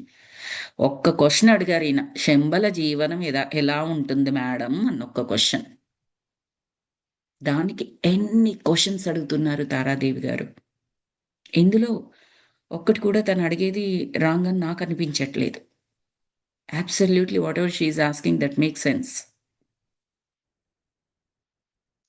రైట్? ఓకే. ఉదాహరణకు మెంటల్, ఫిజికల్ డిస్టర్బెన్స్ వల్లనే కదా మనం జబ్బు పడడము. మనస్సును నిగ్రహిస్తే ధ్యానం కుదురుతుంది. ధ్యానం వల్ల మనశ్శాంతి కలుగుతుంది. ఆత్మ సం ఆత్మ స్పందిస్తే యోగశక్తి పెరుగుతుంది. ఒకదానికొకటి లింక్. ఆ పని యోగులు కొంతవరకు చేస్తూనే ఉన్నారు. కానీ వారి శక్తి చాలడం లేదు. అవసరమైనంత శక్తి ఉత్పత్తి కావడం లేదు. ఇన్ని కోట్ల మందిని మార్చడానికి ఎంత శక్తి కావాలి? అవసరపడినంత విద్యుత్ తయారు చేసుకోలేకపోతున్నారు. ఇక యోగ శక్తిని ఏం తయారు చేస్తారు? ఎలక్ట్రిసిటీ, విద్యుత్ శక్తి. అది మన ఫిజికల్ నీడ్. అవసరమైనంత మీకెంత కావాలో మీ పాపులేషన్‌కి, మీ అవసరాలకు ఆ విద్యుత్ శక్తినే మీరు తయారు చేసుకోలేకపోతున్నారు. ఇప్పుడు ఈ అందరూ ఈ ఆత్మశక్తిని పొందాలి, ఈ మార్పు జరగాలి అంటే ఆ యోగ శక్తి కావాలి. యోగం అంటే ఎక్కడి నుంచి రావాలి? ధ్యానంలో యోగం కుదురుతుంది. కలయిక యోగం అంటే. దేనితో కలయిక? ఆత్మతో. ఆత్మ సంయోగం. మనస్సు, శరీరము ఈ భావన నుండి ఆత్మతో యోగం కలిగి ఉండడం. ఆత్మగా మనము ప్రయాణాన్ని కొనసాగించడం. మరి అంత యోగశక్తి కావాలంటే ఎప్పటికి వస్తుంది? శంబలలో అందరికీ ఉన్నది ఆత్మశక్తే. గురువులకున్నది అదనంగా యోగశక్తి, తపశ్శక్తి. మేము ఆధారపడేది ఆత్మశక్తి పైన. ప్రేయర్ మా ఆయుధం. అణుశక్తి, ఆత్మశక్తి ఒక్కటే. వావ్! అణుశక్తి అంటే మనందరికీ తెలుసు. బాంబులు అని చెప్తాం కదా! అందులో ఉండేదేంటి? శక్తి, అణుశక్తి. కానీ దాన్ని మనం ఉపయోగించిన విధానం చాలా బ్యాడ్ విధానాలు లాస్ట్ టైమ్స్ మనం ఎప్పుడైతే వాడామో, రైట్? అందుకని బాంబు అనగానే చాలా భయంకరంగా అనిపిస్తుంది. అంటే దానిలో ఉన్న శక్తిని ఆ విధంగా వాడారు కాబట్టి భయంకరంగా. అదర్‌వైజ్ ఆ శక్తి ఎంత ఎక్కువ అన్నట్లండి. అలాంటి అణుశక్తి ఎలాంటిదో మన ఆత్మశక్తి కూడా అలాంటిదే. అంటే అంత ఎక్కువ. మీనింగ్ బ్యాడ్ అని కాదిక్కడ. శక్తితో పోల్చినట్లయితే, శక్తిగా చెప్పినట్లయితే అంత ఎక్కువ శక్తి ఆత్మశక్తి అనేది. అగైన్ దాన్నెలా వాడతాము అన్న దాన్ని బట్టి పాజిటివ్ అండ్ నెగెటివ్ రిజల్ట్స్. హ్మ్. అణుశక్తి, ఆత్మశక్తి ఒక్కటే. అవి పరస్పరం సహకరించుకుంటాయి. శంబలలో మేం చేసే పని ఏమీ లేదనుకుంటారు. మీ అందరికంటే ఎక్కువ పని చేసేది మేమే. మాది ఒక రకంగా వరల్డ్ పార్లమెంట్. పరభూముల నుండి, పై భూమికల నుండి ఇక్కడికి వచ్చిన వాళ్ళం. మేము చేసే పనులు ఐక్యంగా చేస్తాము. అందరి ఆమోదంతో చేస్తాము. ప్లానింగ్, ఎగ్జిక్యూషన్ 2 మావే. తర్వాత ప్రపంచంలోకి ఒక్కొక్క ప్రయోగ ఫలితాన్ని బదిలీ చేస్తూ ఉంటాము. శతాబ్దాలుగా నిర్విరామంగా మా ప్రయోగాలు అవే. మాది జీవకారుణ్యం, మానవ వికాసం. ఎంత బాగా చెప్పుకుంటూ పోతుంది చూడండి. ఒక పార్లమెంటు. దేశాలకు కలిపి పార్లమెంట్ ఉండదు. ఒక దేశానికి ఒక పార్లమెంట్ ఉంటుంది. ఏం నిర్ణయిస్తారు అక్కడున్న రాజకీయ నేతలు, పెద్దలు, అధికారులు ఏం నిర్ణయిస్తారు? ఆ దేశానికి ఏం కావాలి? దేశ సమస్యలేంటి? ఎలా అభివృద్ధి సాగాలి? అలాంటి విషయాలు చర్చిస్తారు వాళ్ళు, రైట్? మాదేంటంటే వరల్డ్ పార్లమెంటు, యూనివర్సల్ పార్లమెంట్ అని చెప్పొచ్చు. ఈ దేశం, ఆ దేశం, ఈ మతం, ఆ మతం, ఈ వీళ్ళు, వాళ్ళు అలా కాదు. వరల్డ్. ఆ విశ్వానికి ఏమి కావాలో అక్కడ చర్చిస్తారు. ప్లానింగ్, ఎగ్జిక్యూషన్ అంట. సో, మాకు పని లేదనుకోకండి. బోలెడంత పనుంది. అంటే అంతే కదండీ! ఓహ్! వీళ్ళకి తినే అవసరం లేదు, డబ్బు అవసరం లేదు, ఇది అవసరం లేదు. ఇంకేం పనుంటుంది వీళ్ళకి అని అనిపిస్తుంది. కానీ వాళ్ళకున్న పని చాలా పెద్దది. అది ఊహించను కూడా ఊహించలేం మనం. 1 సెకండ్ మాస్టర్స్.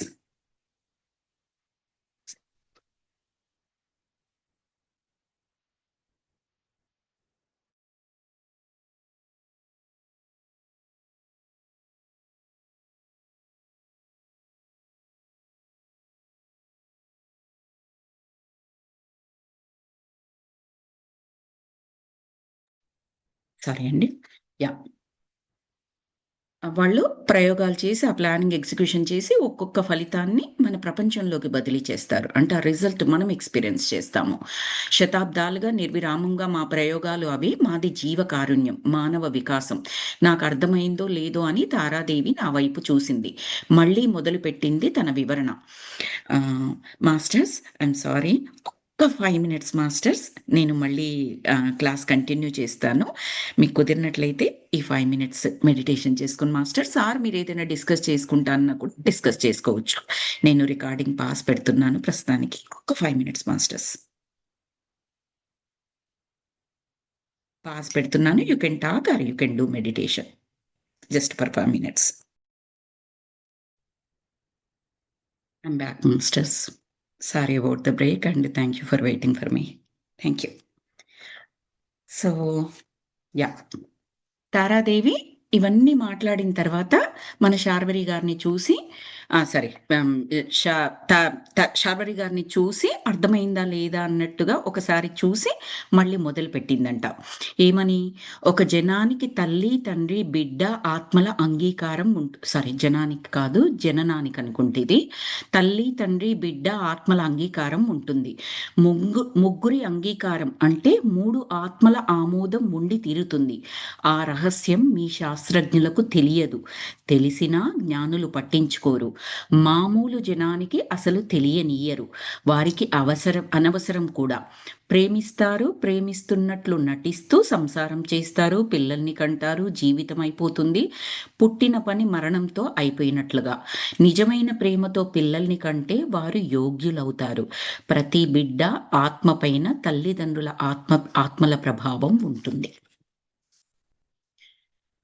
చాలా బాగా చెప్పారు మాస్టర్స్. ఒక జననానికి తల్లి, బిడ్డ, తండ్రి ఆత్మల అంగీకారం ఉంటుంది.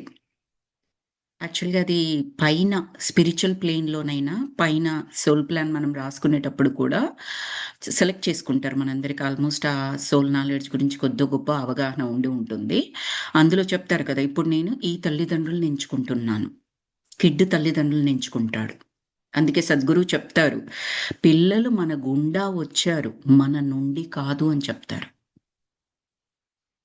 అంటే ఒక టన్నెల్ లాగా. ఇప్పుడు ఒక టన్నెల్ ఉంది. టన్నెల్ గుండా మనం అటువైపు నుంచి ఇటువైపుకొచ్చేస్తాం. రైట్? ఆ విధంగా ఒక మాధ్యమంలాగా మనం సహకరించామే తప్పిస్తే, వాళ్ళు మన నుండి వచ్చారనుకోని అధికారము, లేకపోతే అన్నెసెసరీ ఏదైతే మనము ఒకలాంటి పొసెసివ్‌నెస్ అని ఒప్పుకోము మనము.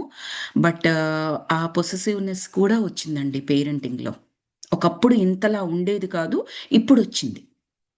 అది కనపడుతోంది. బాగా ఎక్కువగానే కనపడుతోంది. సో, అలా ఉండొద్దు అని చెప్తారు. వాళ్ళ యొక్క అభివృద్ధికి సద్గురు మాటల్లోనే అండి నేను విన్నది. వాళ్ళ యొక్క అభివృద్ధికి వాళ్ళకి ఏ రంగంలో ఇష్టముంది, ఏం వెళ్దామనుకున్నారు, అది చూసి దానికి తగ్గట్టుగా గైడ్ చెయ్యొచ్చు. ఏది ఆఫ్టర్ 12 ఇయర్స్. ఆహ్, ఆహ్, కిడ్ ఏజ్ నుంచి బయటకొచ్చిన తర్వాత చెప్పేది. అంతకుముందు చెప్పొచ్చు. అంతకుముందేంటి, నీ పేరెంటింగ్ ఎలాగా ఉండాలి? ఒక గురువు మాదిరిగా, ఒక గైడ్ మాదిరిగా. నేనేది చెప్తే అది వినాలి అన్నట్లు కాదు. నాకేవైతే కోరికలు తీరలేదో అవి నువ్వు తీర్చాలి అన్నట్లు కాదు. దట్స్ నాట్ రైట్ పేరెంటింగ్ అని చెప్తారు. మనం ప్రేమతోనే చేస్తాము. అందులో ఏ తల్లిదండ్రులు కూడా కోపంతో, ద్వేషంతో చెయ్యరండి. అజ్ఞానంతో చేస్తారని చెప్పొచ్చేమో ఒకింతగా చెప్పాలి అంటే. కానీ ఏం చెప్తాము, నేను ఇంజినీరింగ్ చదవాలి అనుకున్నాను. నాకు కుదరలేదురా అప్పట్లో. నువ్వు ఇంజినీర్‌వవ్వు. వాడి మనసు డాక్టర్ మీదుందేమో. కానీ పేరెంట్ కోరిక తీర్చడానికి వాడి మనసు డాక్టర్ మీదుండొచ్చు. వాడి ఇంట్రెస్ట్ సబ్జెక్ట్ సైన్స్ మీదుండొచ్చు. ఆ సబ్జెక్ట్ వాడికి తొందరగా అర్థమైపోవచ్చు. లేదా ఆ సబ్జెక్ట్ అంటే చాలా ఆసక్తి మళ్ళీ మళ్ళీ వినాలి. అందులో ఏదో చేసేయాలి అన్న ఇది కూడా ఉండవచ్చు. కానీ ఏం చేస్తాము, నాకు నువ్వు ఇంజినీర్ అయితే ఇష్టంరా. అంతే. తల్లిదండ్రుల కోరిక తీర్చడానికి. అది రైటా? రాంగా? అంటే it's it's completely I say non debatable. But it's a debatable thing. అలా చేయొచ్చా అన్నది. లేదు, నేను యూఎస్‌లో చాలా మందిని చూశాను. మెడికల్ ఫీల్డ్ అని చెప్పేసి ఆ పిల్లల్ని వాళ్ళకి ఇంట్రెస్ట్ ఉన్నా లేకపోయినా వాళ్ళ హై స్కూల్ అయిపోగానే మెడికల్ దాంట్లో చేర్పించడం. వాళ్ళకి ఇంట్రెస్ట్ ఉన్న పిల్లలైతే సరే కష్టపడో ఎట్లనో అది కొంచెం కష్టమైన ఫీల్డ్ కదండీ! ఎక్కువ డ్యూరేషన్ ఉంటుంది కాబట్టి అటో ఇటో వాళ్ళు చేరుకుంటారు. ఇష్టం లేకుండా సబ్జెక్ట్ అంటే అసలు పట్టకుండా ఉండే వాళ్ళకి అందులో చేసిన తర్వాత కాలేజ్‌కెళ్ళిన తర్వాత కొంచెమైనా ఫ్రీడమ్ అనేది వస్తుంది కదా! 1 ఆర్ 2 ఇయర్స్ చేసేసిన తర్వాత సబ్జెక్ట్ చేంజ్ చేసేసుకుంటున్నారు వాళ్ళు. Who is responsible for thought? అంటే మనకి ఒక సర్టెన్ ఏజ్ వచ్చిన తర్వాత పిల్లలకి, మనకి కమ్యూనికేషన్ అండర్‌స్టాండింగ్ ఉండాలి. వాళ్ళని మనం గౌరవించడం, మనని వాళ్ళు గౌరవించడం.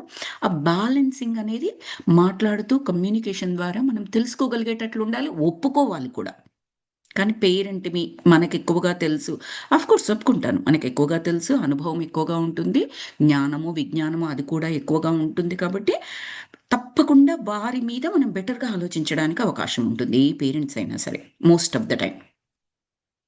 బట్ వాళ్ళకి కూడా ఆలోచించే శక్తి ఉంది. మీ పిల్లలు కదా! మీకు తెలుస్తుంది కదా!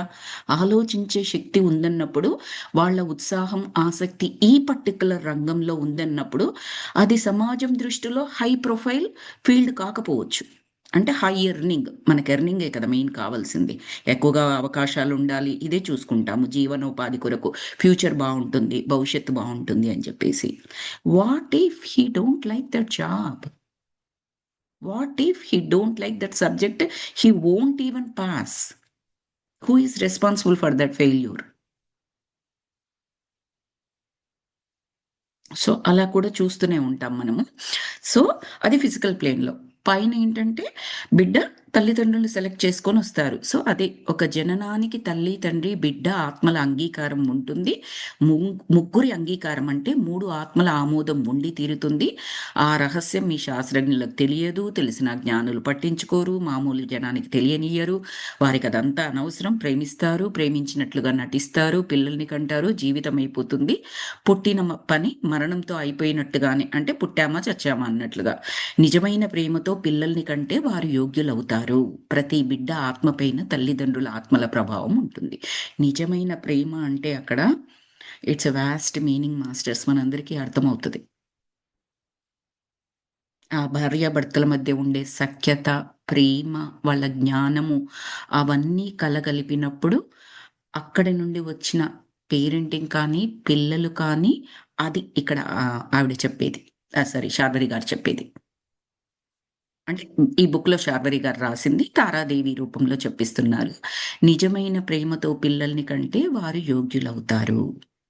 ప్రతి బిడ్డ ఆత్మ పైన తల్లిదండ్రుల ఆత్మల ప్రభావం ఉంటుంది.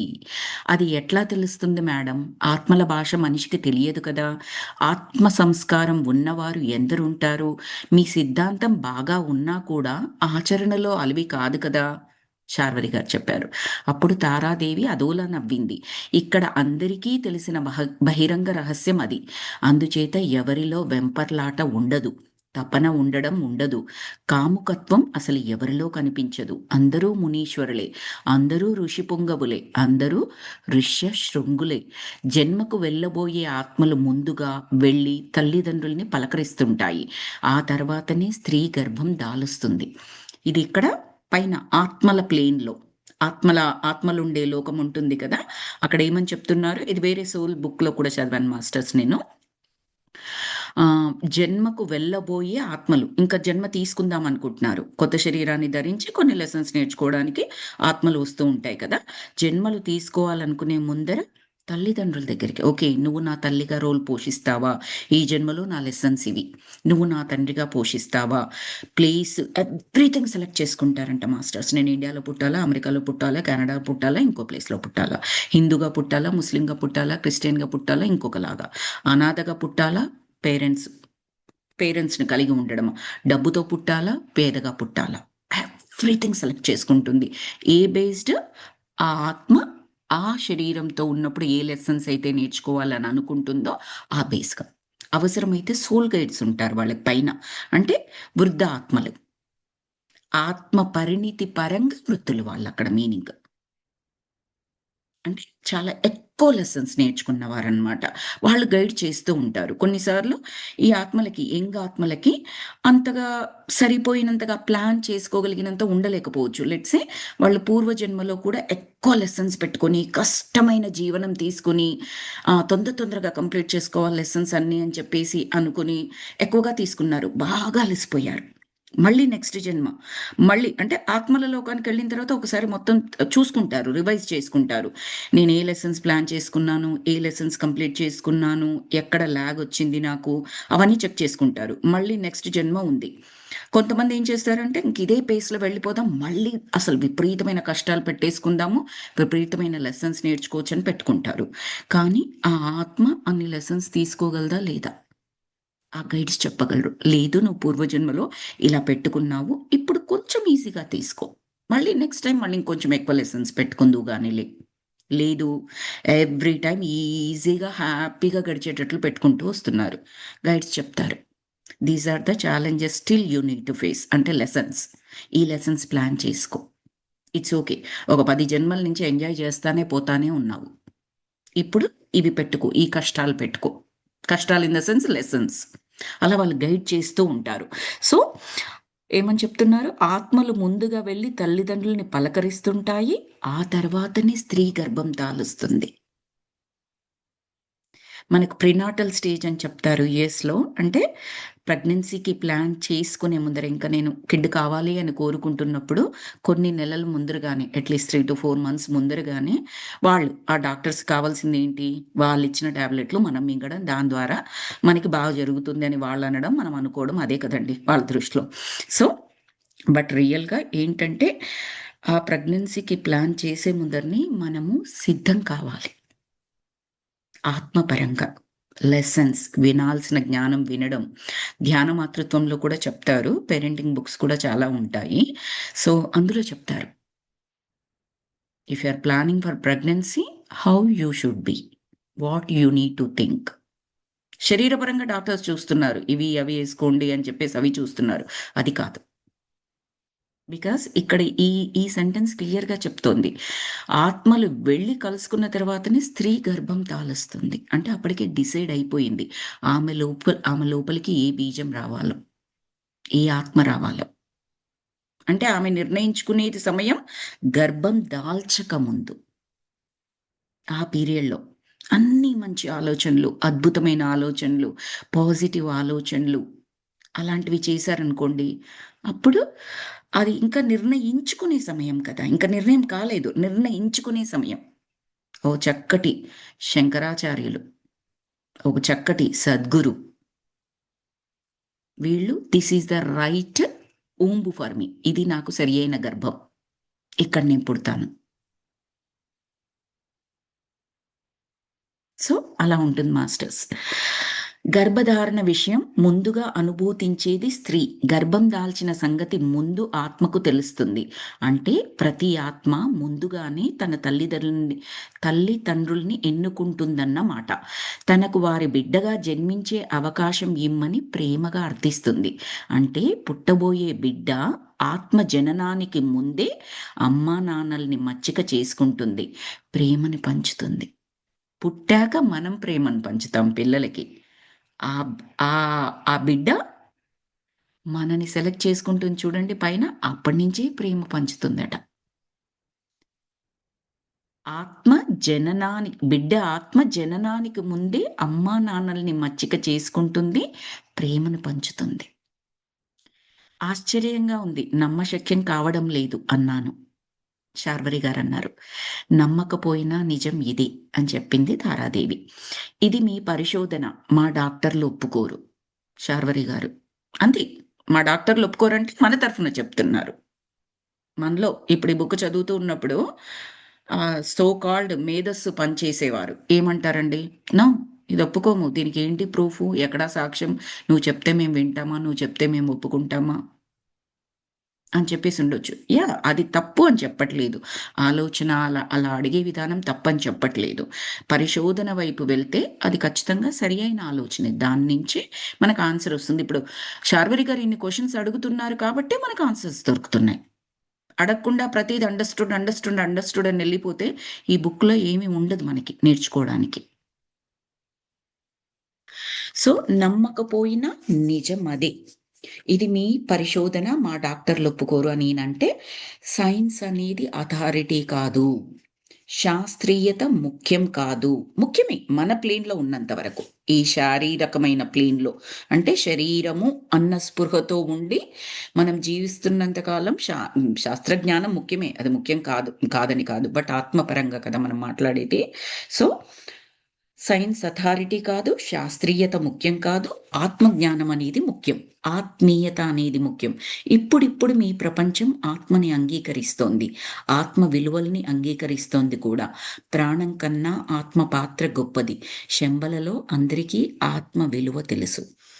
బుద్ధుడు ఆత్మకు విలువ ఇవ్వలేదు కదా అని అడిగారు శార్వరి గారు ఆమె చెప్పాక. బోధిసత్వులు ఆత్మను అంగీకరిస్తారా? పెళ్లి చూపుల్లో, పెళ్లి సమయంలో ఆ విషయం ధృవపడుతోంది. తొలిచూపు ప్రేమ అంటే ఆత్మల అనురాగం అనే కదా! మగవాడి చూపు, స్త్రీ చూపు కలిసి అనురాగంగా, ప్రేమగా పరిణమిస్తుంది. ఒకరినొకరు కలవడము, తపన పడడము, ఒకరి కోసం ఒకరు పుట్టినట్లు భాసలు చేసుకోవడం అంతా హంబగ్. ఆత్మ స్పందన ప్రధానం. ఆత్మలు కలవనిదే చేతులు కలుపుకొని ఒక్కటి కాలేరు. పునఃసంధానం కోసమే ప్రేమలు, పెళ్ళిళ్ళు. ఒకటి కావడాన్ని పునఃసంధానము అంటారు. ప్రేమ అనేది ఏంటి? పెళ్లి అనేది ఎందుకొరకు? సంసారము, పిల్లలు పుట్టడము అదంతా ఎందుకు అంటే ఆత్మపరమైన అభివృద్ధి కొరకే. పరస్పర ఆత్మలు సహకారం చేసుకుంటూ వారి వారి లెసన్స్ నేర్చుకుంటూ ఉండడం కొరకే కానీ అది ఒక ఘట్టం. ఇప్పుడు మన స్పిరిచువల్ బుక్స్‌లో కూడా మీరు ఏవి తీసుకున్నా కూడా అందులో కూడా చెప్తారు. పెళ్లి ప్రయోజనం ఏంటి అంటే ఆహ్, ఏమంటారు? సరియైన సంతానాన్ని. ఆ సంతానం దేనికి? అగైన్ విశ్వయోగం కొరకు. వీళ్ళేదైతే చెప్పారో వాళ్ళ లోకంలో సంతానం ఎందుకొరకు అంటే విశ్వ కళ్యాణం కొరకు, విశ్వయోగం కొరకు, విశ్వం కొరకు అని చెప్పినట్లుగానే ప్రతి పేరెంటింగు ఉండాలి. అంటే తల్లిదండ్రులు పిల్లల్ని కనడం అందుకొరకనమాట. కానీ అసలు ఎక్కడైనా ఉందా అండి ప్రపంచంలో అలా? తల్లిదండ్రులు పిల్లల్ని కండం అనేది ప్రపంచం కొరకు, విశ్వ మానవ కళ్యాణం కొరకు అనేది అసలెక్కడైనా ఉందా? అక్కడో ఇక్కడో సద్గురు లాంటి వాళ్ళు ఉన్నా కూడా ఫస్ట్ పేరెంట్స్ యాక్సెప్ట్ చేయగలరా? వీడేదో పాడైపోతున్నాడు, అందరిలాగా లేరు, అందరిలాగా చదువుకోవట్లేదు, స్కూల్‌కెళ్ళట్లేదు సో అండ్ సో. సమాజం ఎలా వెళుతుందో అలా వెళ్ళకపోతే అది బై డిఫాల్ట్ రాంగ్‌గానే చూస్తూ ఉన్నాం మనం. బికాజ్ ఆత్మజ్ఞానం లేదు ఆ పరంగా. సమాజపరమైన జ్ఞానమే ఉంది తప్పిస్తే ఆత్మజ్ఞానం అనేది లేదు. కాబట్టి సమాజం ఎలా వెళితే అలా వెళ్ళడం. ఏది చదివితే అది చదవడం. ఇప్పుడు ఇది ట్రెండింగ్ సబ్జెక్టు ఇదే చదవడం. ఇందులో జాబ్స్ ఒస్తాయి. అదే చదవడం. అందరూ ఇటువైపు వెళ్తున్నారు. అటే వెళ్ళడం. ఎవరైనా వాళ్ళ వాళ్ళ ఆత్మ వాళ్ళ ఇన్నర్ ప్రకారం డిఫరెంట్ పాత్ చూజ్ చేసుకున్నారంటే గగ్గోలు పెట్టేసేయడం. అందరూ. అటు సమాజం కానీ, ఇటు పేరెంటింగ్ కానీ, ఎందుకంటే సరైన కాన్ఫిడెన్స్ లేదు. పిల్లల పరంగా ఆలోచించి తల్లిదండ్రులు యెస్ చెప్పినా, సమాజం నుంచి క్వెషన్ వచ్చినప్పుడు సింపుల్‌గా ఏ రిలేటివ్స్ ఏంట్రా ఇప్పుడు అసలు ఏఐ వృద్ధి చెందుతోంది గదా! కంప్యూటర్ టెక్నాలజీ ఎందుకు తీపిచ్చుకున్నాం మీ అబ్బాయికి? వాడికి ఇష్టం ఉందేమో. ఏఐకి మించి ఇంకొకటి సాధిస్తాడేమో. సింపుల్. మనం ఏమైపోతాము, అంతే కదా రేపు జాబ్ ఉంటుందో లేదో, మంచిగానే ప్రేమగానే జాబ్ ఉంటుందో లేదో వాడికి. ఇంకొక నెక్స్ట్ ఫేవరెట్ సబ్జెక్ట్ ఏంటమ్మా? దాని మీద శ్రద్ధ పెట్టు. So, who influenced here? Not even parents. The society. అంతలా ఆ ప్రెషర్స్‌కి ఆ ప్రెషర్స్ ఎవరో పెట్టట్లేదండి. మనమే పెట్టుకుంటున్నాం. ఆ వెయిట్ మనమే పెట్టుకుంటున్నాం. బికాజ్ సరి అయిన కాన్ఫిడెన్స్ మనకు లేక, మన జీవితం మన చేతుల్లో ఉందని తెలియక. సో, హ్మ్. ఎక్కడున్నాము? హ్మ్. పునఃసంధానం అంటారట. ఆ పెళ్ళిళ్ళని పునఃసంధానము. భవిష్యత్తులో వారి జీవితాలు ఎట్లా ఉంటాయో మాకు తెలుస్తుంది. మేము ఆశించిన ఆత్మ సంస్కారం అక్కడ వారిలో కలగకపోతే మేం పట్టించుకోము, వదిలేస్తాము. అందుచేత పెళ్ళిళ్ళు ఫెయిల్ అవుతాయి. అనురాగం ఆవిరైపోతుంది. అర్థించిన వారికి మాత్రం మా సహాయం అందుతుంది. సరి అయిన జంట దొరకడం కష్టం. భార్యాభర్తల ఎన్నిక సజావుగా ఉంటే పరిణామానికి సహకరిస్తారు. వంశ అభివృద్ధి ముఖ్యం కాదు ఇక్కడ. ఆత్మ సంస్కారం ముఖ్యం. ఆత్మ వికాసం ముఖ్యం. పిల్లల్ని కని ప్రయోజనం లేదు. ఇద్దరి ధ్యేయం ఒకటి అయితేనే ప్రగతి. గమ్యం సైతం ఒకటి కావాలి. ఎన్ని ఆదర్శాలు వల్లించినా, ఆశయాలు మూట కట్టుకున్నా, ఒక్క రోజులో గమ్యం చేరడం అనేది సాధ్యం కాదు. కనుక ఇల్లు, సంసారం, సహజీవనం అవసరం. కొన్ని సంవత్సరాలు కలిసి జీవించాలి. కలిసి ప్రయాణం చేయాలి. కలిసే సాధించాలి. దాంపత్య యోగం పండితే ఆత్మయోగం అవుతుంది. ఆత్మయోగం అంటే యోగ సాధన ద్వారా ఆత్మ పూర్ణత్వం సాధించడం. ఆత్మలో పరిణమించడం. కలిసి పయనించడం. సత్యపదంలో జీవించే ఆత్మ గమ్యాన్ని చేరుతుంది. అక్కడ ఆశించి ఆచరించలేని వాటిని ఇక్కడ అమలు పరుస్తాము. ఈ పెళ్లి అనేది, సంసారం అనేది, పిల్లలననేది ఎందుకు అంటే, మనం అప్పటి వరకు ఒక్కరిగా ఉండో లేదా మన కుటుంబ సభ్యులతో జీవిస్తూ రకరకాల లెసన్స్ నేర్చుకుంటూ ఎదుగుతాము.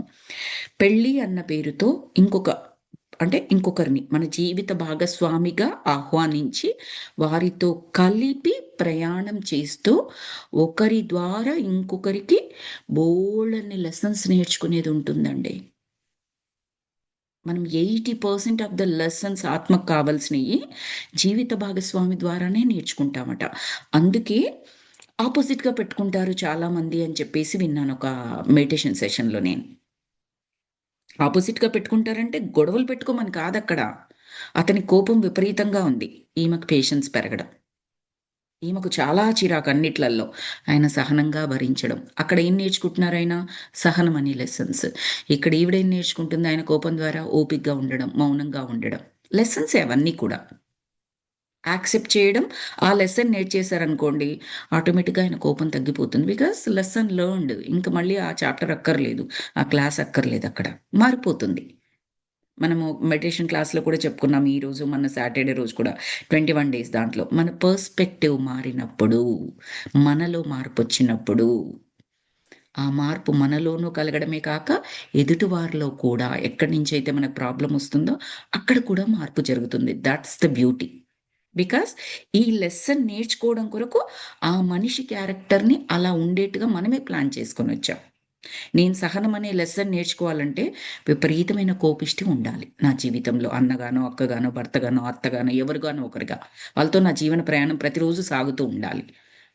ఆ కోపాన్ని నేనేమి చేయలేను. చేయగలిగిందంటే ఏంటి? నేను సహనంగా ఉండాలి.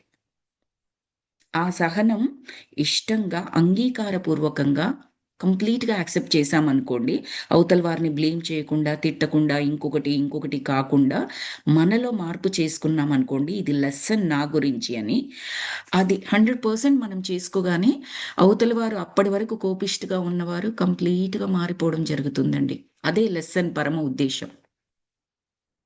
కానీ మనకస్సలు చెయ్యలేమది. ఎంతకాలం భరిస్తాము ఈ కోపము, అసలు నేనింత మంచిదాన్ని, తనలాగా, అసలు ఏ దాంట్లో కోఆపరేషన్ ఉండదు.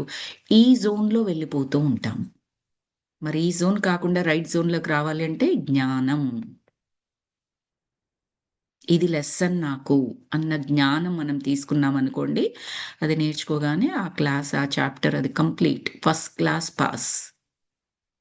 మళ్ళీ ఆ సబ్జెక్ట్ చదవనవసరం లేదు. అంటే అవతల వైపు టీచర్‌గా ఎవరైతే ఉన్నారో సహనం నేర్పించడానికి కోపం అనే లెసన్‌ని పట్టుకొని నేర్పిస్తున్న ఆ వ్యక్తి ఎవరైతే ఉన్నారో ఎయిదర్ అతను పర్మనెంట్‌గా ఉండాల్సిన వాడైతే ఉండి అతని కోపం మాయమవుతుంది.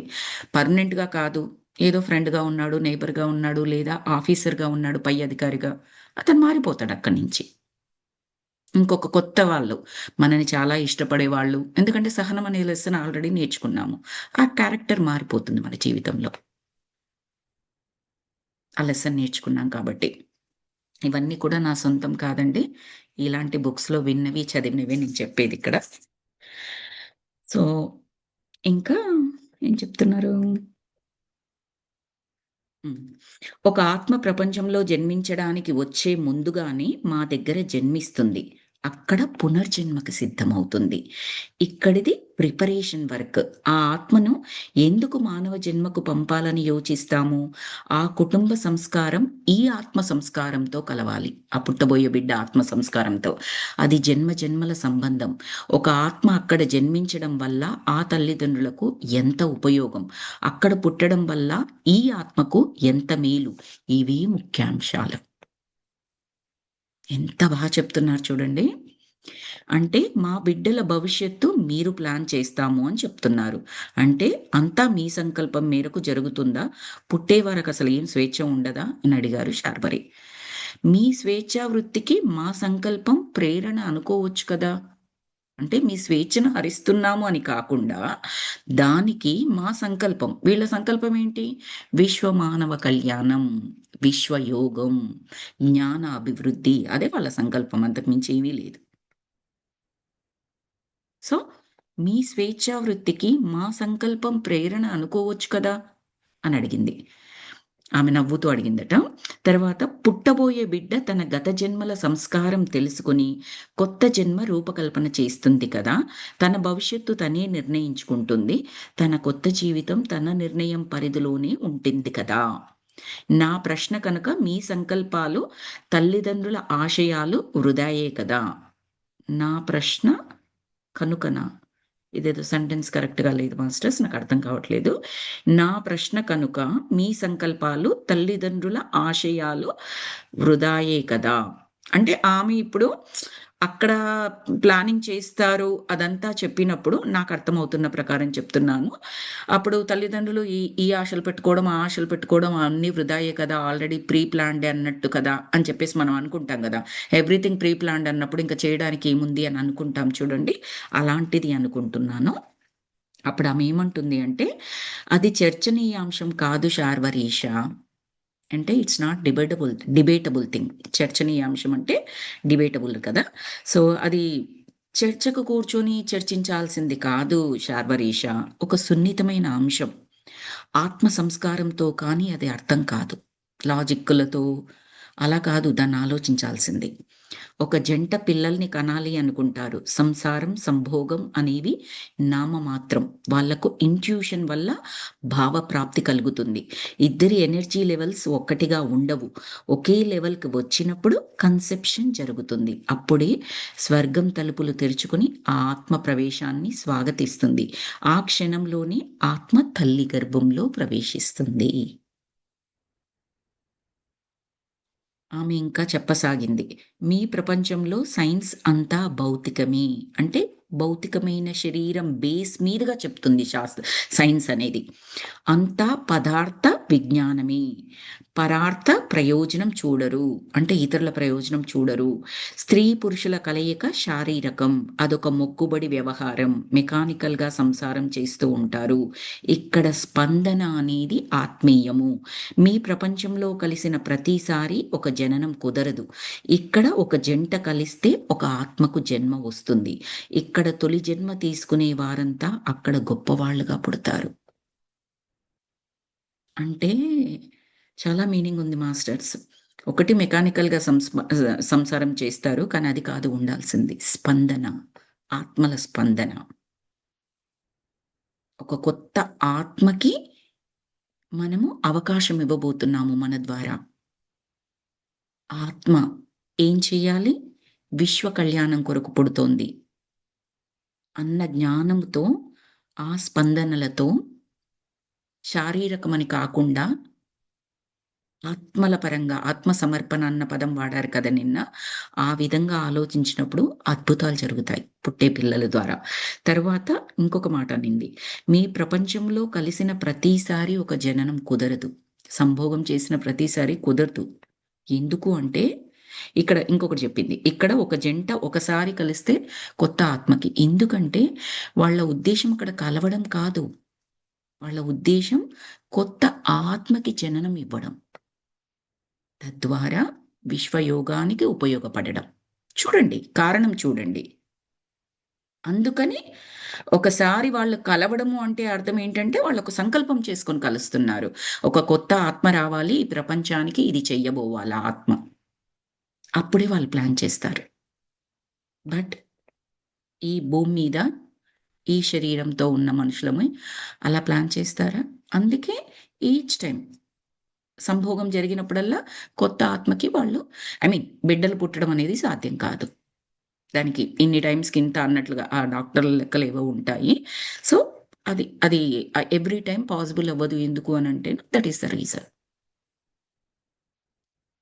ఇక్కడ తొలి జన్మ తీసుకునే వారంతా అక్కడ గొప్పవాళ్ళుగా పుడతారు. ఎవరైతే ఇక్కడ ఫస్ట్ పుట్టి ఇక్కడి నుంచి పంపించబడతారో వాళ్ళు గొప్పవాళ్ళుగా పుడతారు. మీ వైద్యం ప్రకారం గర్భధారణ అన్నది జన్యుల కలయిక. డిఎన్ఏలు ఇవన్నీ చెప్తారు కదండీ! జన్యువులు అని అది. మీది టెస్ట్ ట్యూబ్ పరిశోధన. అంటే అన్ని టెస్ట్ ట్యూబ్‌లలో ఆ చిన్నవి లాబొరేటరీస్‌లో ఉంటాయి గదా! అందులో చేసే పరిశోధన మనం చేసేవన్నీ కూడా. జన్యు కణాలకి ఆత్మలతో అసలు సంబంధం ఉండదు.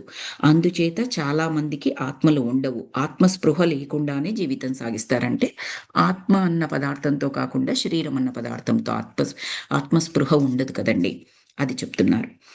ఆ విషయం మీకు తెలియదు. మీ సైంటిస్ట్‌లకి తెలియదు. స్త్రీ, పురుష వీర్య కణాలని టెస్ట్ ట్యూబ్‌లో కలిపినా సరే పిండం ఏర్పడుతుంది. దానిని సంభోగం అనకూడదు. అందులో భోగం లేదు. ఆత్మస్పర్శ ఉండదు.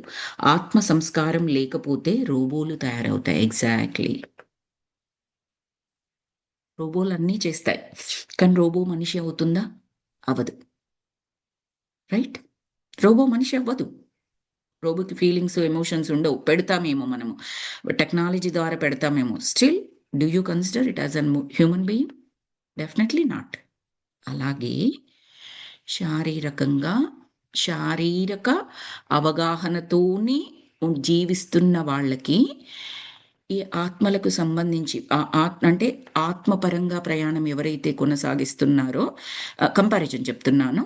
నేను ఆత్మని అని జీవన ప్రయాణం ఎవరు కొనసాగిస్తున్నారో వారికి, నేను శరీరాన్ని అని కొనసాగిస్తున్న వారికి ఎంత డిఫరెన్స్ ఉంటుందంటే ఒక హ్యూమన్ బీయింగ్‌కి ఒక రోబోకున్నంత డిఫరెన్స్ ఉంటుందంట. అర్థమైందనుకుంటున్నాను మాస్టర్స్. తర్వాత ప్రతి ఆత్మ తన గత జీవితంలోనే రాబోయే జీవితాన్ని ఊహించుకుంటుంది. ఆత్మని సమాయత్తం చేస్తుంది. అంటే భావరూపం తయారు చేసుకుంటుంది. ఆ విజన్‌కి అనుగుణంగానే మరో జన్మ తయారవుతుంది. జీవిత ప్రయాణం సాగుతుంది. మీ ప్రయత్నాలు ఫలించవు. విజన్‌ను బట్టే గుణగణాలు ఏర్పడతాయి, స్థిరపడతాయి అని చెప్పేసి చెప్పింది. ఇంకా ఇది కంటిన్యూ అవుతూనే ఉంది మాస్టర్స్. ఎక్కడైనా బ్రేక్ దొరుకుతుందేమో స్టాప్ చేద్దామని చూస్తున్నాను. టైం మించిపోయింది కాబట్టి I will stop it here masters. రేపే మనకి ఇంకో క్లాస్ ఉంది కాబట్టి thank you so very much. మీ సహనానికి చక్కగా ఏది చెప్తే అది వింటున్నారు. నాకు అవకాశం ఇచ్చినందుకు కూడా thank you so much. And all the మాస్టర్స్‌కి, ఆస్ట్రల్ మాస్టర్స్ అండ్ ఈ ప్లేన్‌లో మనతో పాటు జీవిస్తున్న మాస్టర్స్ ఎవరైతే మనకు సహకారం చేస్తున్నారో అందరికీ కూడా ధన్యవాదాలు. Mother earth, mother nature, mother universe కూడా ధన్యవాదాలు తెలియజేసుకుందాం masters. Let me stop the recording first.